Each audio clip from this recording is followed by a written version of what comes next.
What's going on, Skill Army? Mr. Skillman, back to you again. Hey, I just wanted to come in here and get something off like I always do. Um, you catch me on my morning routine. I usually like to come and have coffee before I, start my day on a normal day that I would consider not too busy. I like to come and, I've already hit the gym and, got up and did a couple things. So um, I'm usually at the gym about no later than 6:15. Then I like to, work out for about a good strong hour and then come and have my coffee. So I come and have my coffee, you know what I'm saying? I got like a little IHOP I like to frequent in my little town or whatever. And I'll come and I'll, jot my notes down for the day. And, I may even have to take care of some clients or whatever. But usually if I'm having coffee, it's pretty much a seamless day. And I ain't got too much going on. It's been quite rainy for the past few days. So I come in here and kind of continue to read and get my thoughts together and kind of see what I'm gonna do for my day. Just my normal routine. Plus, I get some excellent treatment here. I got a great waitress who waits on me quite consistently. I get top-notch service and I like coffee. So I told you I'm gonna bring y'all into more intimate settings in my life and everything, so I can continue to get out there and talk my shit like I always do. So, but today I want to talk about the debate last night. I know there's going to be a ridiculous amount of rants and topics and coverage of the debate. So, honestly, hey, you got some internet TV for that. That's not what this video is going to be about. If you've been watching my content, there's really no secret to which way, you know, I'm going to vote. Call me a Trump supporter. You know what I'm saying? Call me or whatever. I'm quite conservative. There was a time in my life, a long time ago where, I was on the Obama train and voting Democrat, and I hadn't quite extended my horizons as far as informing and educating myself to understand the difference between more conservative and liberal values. Um, and, as I kind of set out to do my own thing and really understand, economics better and finances better and just having the intestinal drive to kind of, get things out the mud and aspire to do stuff. And then I think some of the disconnect is really the understanding and benefits you get from achieving things, at your own capacity and really going out there and making a way. I don't want to get too deep into, the debate topics, but if you watch the debate, I will say this. Trump's going to be Trump. You know what I'm saying? You don't have to like the person, and Kamala's going to be Kamala. I can't sit here and say that I would want to rub elbows with either one of them. You know what I'm saying? But I definitely would rub elbows with one more than the other, just off the capacity to learn some things. And as far as a ex-soldier, a veteran, a father, a caretaker, somebody who's on a mission to leave a legacy, somebody who pays taxes. Um, you know, I'm just a natural conservative, and I don't believe everybody should be equal. Um, I don't believe that you know those who don't have ability should be cared for to the 100% capacity of those who don't have ability. Now, I'm all about, helping people, but there has to be a dynamic there where people want to help themselves. And I just don't think that people in our society and our community, especially middle, uh, the middle class to lower class communities, whether they be black or white, because at the end of the day, it's a thought process that's shared. And, most people who are at the top, or you can say the most wealthy, they still pretty much pay for everything and they still pay the most in taxes. And the idea is like, I just give the opportunity. Um, just put it out there. I may just highlight some other topics in other videos.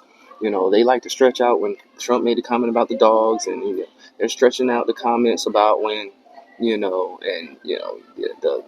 economy. Listen, if you listen to Kamala's uh, speech, for one, I was able to memorize and basically speak ahead of her because she had basically had a bunch of notes and renditions from other speeches that she had been giving around the country. And that was pretty much her debate speech prep. She just kept weighing in on, not going back, not specifying what we were going back to, trying to, really stab at the hearts and minds, in my opinion, which was absolutely disrespectful.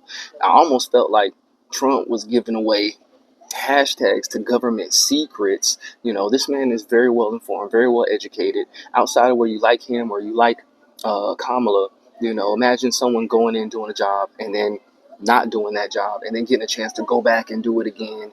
And it's really hard for me to say, if you were out here working, paying taxes, taking care of family, out here buying groceries, I mean, actually buying groceries, your own fucking groceries, it's hard for me to believe that, you don't want to see things actually come down. I really don't think in basic economics that people understand is that when the government prints money and they give money away, it naturally makes things cost more. It dilutes the dollar. The value of the dollar is going down.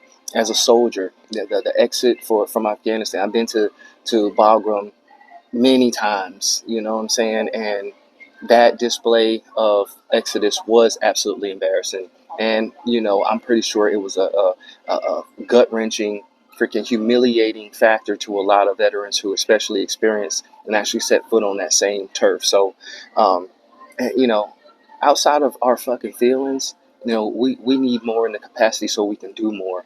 And if it was just even came down to foreign policy, protecting America, protecting my children, I want somebody who's going to be able to go behind closed doors and actually talk to all the other people in power. Think about it like this.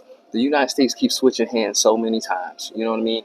Most of these other powerhouse countries, their presidents, their leaders, their dictator, whoever you want to call it, they stay in power for lifetimes. They're able to put systems in place and and and and and hold the respect of more so from a world standpoint because they've been in that position for a long time.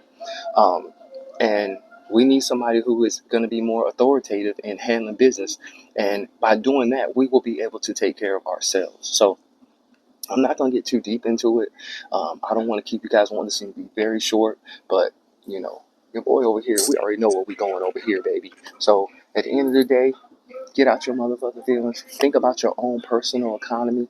Think about, what I'm saying, actually getting off your ass and trying to go make a way. It don't take much. I'm going to say this before I go. You tell me how many people who out here are on a bunch of governments, whether it be medical, whether it be the EBT thing or whatever, who are actually not abusing that to some degree. Right? We don't need any more entitlement. We don't need any more lack of accountability. We don't need, our feelings aren't going to stop the button from being pressed and the bombs coming in. Our feelings are not going to stop, the gas prices from going up. We coming into these times, we need the respect from other nations. We don't need to be put in a position as a nation, not as an individual. Take it away from you as an individual, as a nation, to where we are at the mercy to beg for energy, to beg for things all the way coming down to water, to beg for things for household goods, to beg for things to see, to safety for our own Americans, in our own country. And if you haven't been or looked into these sanctuary cities and seen how, this happens, what happens is they masqueraded as the federal government taking care of, doing the migrant thing. But when they put all the funds and they push it all out to, to the states are the ones who are misappropriating the funds and have these other agendas for the migrants to come through and do their thing and all that kind of stuff. And it really throws a monkey wrench in their own independent economies. And that's not what we're understanding. So, and I'm going to throw these notes out here too. So, you have a large population of migrants coming from countries like Venezuela, where the average household monthly, like the median income for a Venezuelan family on a monthly scale is like almost $150 a month. Now imagine that. So I don't know, and they have had reports. It's some years ago where uh, lower income or struggling people, especially in Venezuela, were breaking into zoos and killing the pigs and killing the any type of cattle type animal and the rabbits and if you really think about it, if you seen a chunky ass dog coming down the road and your ribs was touching your spine, you'd be killing that motherfucker too. Especially my dog. My dog like 150 pounds. So you got to think about those things on that level. Imagine if, everybody, when the storm comes, they want to come and take all the water off shelf and all the toilet paper as if whatever, that's Venezuela. That's what happened. Like the amount of people who have come over here, and what happens is it's not going to happen overnight. It's not going to happen. You have to be able to think past your nose. You have to understand. Like if I was writing legislation and we were going to school again, if your child ain't learning fucking Spanish right now, you're wrong, right?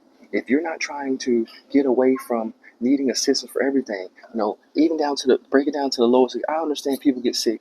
I understand people are having babies and getting raped or situations, incest events, but those are micro situations. They are putting out blanket stuff.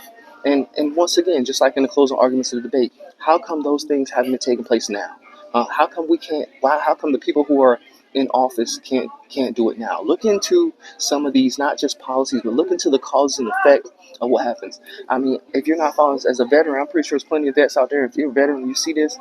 Did you see the parade the Afghanis did on Bagram to highlight the weapons that were left behind?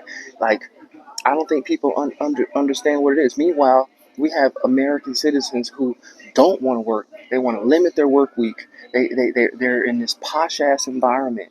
Meanwhile, every other country who is way hungrier than us is going to come in and extract our resources. They want your lifestyle. You think the American dream is hard because you ain't never earned them, but these people have had less than you. So given the opportunity, they are going to exceed you.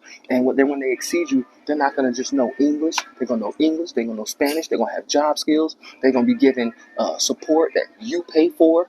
And the American people are going to be left behind. You know what I'm saying? So even in the interim, even if it's just for the next 4 to 10 years before shit really hits the fan, I just personally just want someone who's going to buffer that. I don't care about my own fucking feelings. I don't care about your goddamn feelings. I don't care about nobody's feelings. I just want to be able to come out here and not feel like I got to pull my pistol to protect my family or protect myself, or eventually somebody not just come and snatch a whole buggy worth of groceries out my hand, because it's going to be real dangerous. I can't speak for everybody, but I'm always trying to enrich myself. You know what I'm saying? Like I said, I'm multiple books. You better get your Spanish on. Get your motherfucking Spanish on right now. So, as you see, I get into it, but I'm gonna leave it at that. So, in the meantime, don't forget to like and subscribe. Skillman's post. Until next time.